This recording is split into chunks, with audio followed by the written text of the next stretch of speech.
And now with more on the Carona trial and verdict, we're joined by Orange County Register columnist Frank Mickadike. Frank, nice having you with us. You spent many months, many days, many hours. I mean, you said it breaking down in that courtroom. What was your overall impression of the whole trial and then the verdict today? I went into that trial thinking that perhaps the feds had overcharged, perhaps I didn't believe that there had been a conspiracy from the get-go. As the trial went on, I came to believe that there had been. I thought that most of the jurors, I thought that anybody who watched that trial objectively would think that there had been a conspiracy very early on. And so it was quite a shock to me, and I think most people in the courtroom, right down to the people at the defense table, when that jury verdict came in today. What was your response, both Mike and Debbie? Debbie started crying after about the second not guilty was read. I think Mike broke down after about the fourth not guilty was read, and there was just a cacophony of tears and whatnot as the final verdicts were being read. And I think a lot of people didn't hear number 6, which was the guilty one.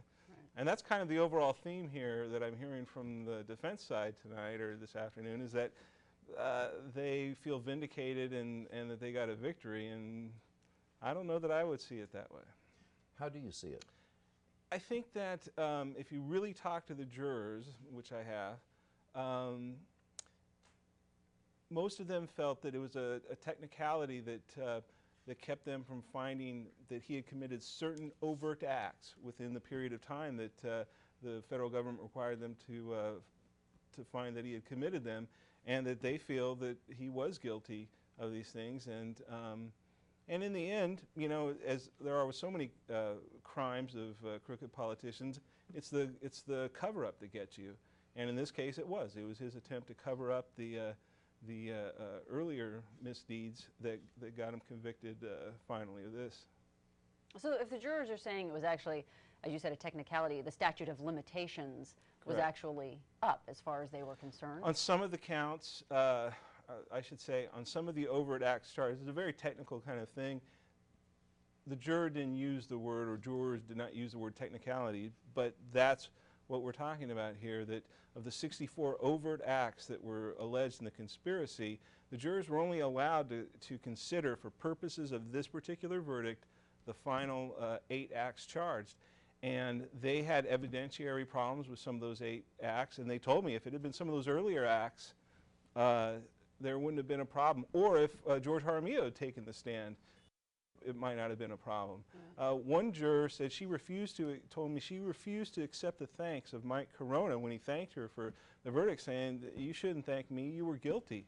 That was my next question. Many times when defendants are found not guilty, they will approach members of the jury in an attempt to say thank you, or, you know, I appreciate you letting me free, that type of thing. Right. He did that? He did that, at least with this juror, and I assume with the others, and she rejected it. She said, "Don't thank me."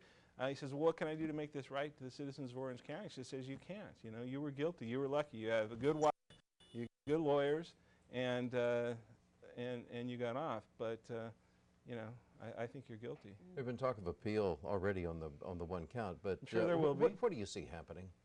Oh, you know, I saw something completely different on this verdict, so who am I to know? I mean, it could go in a lot of different. He does have very good lawyers.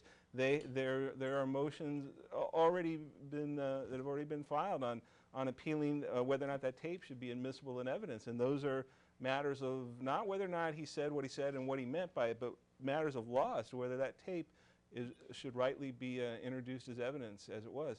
And an appellate court may decide it shouldn't have been. If that tape goes away, well, then that final conviction goes away too.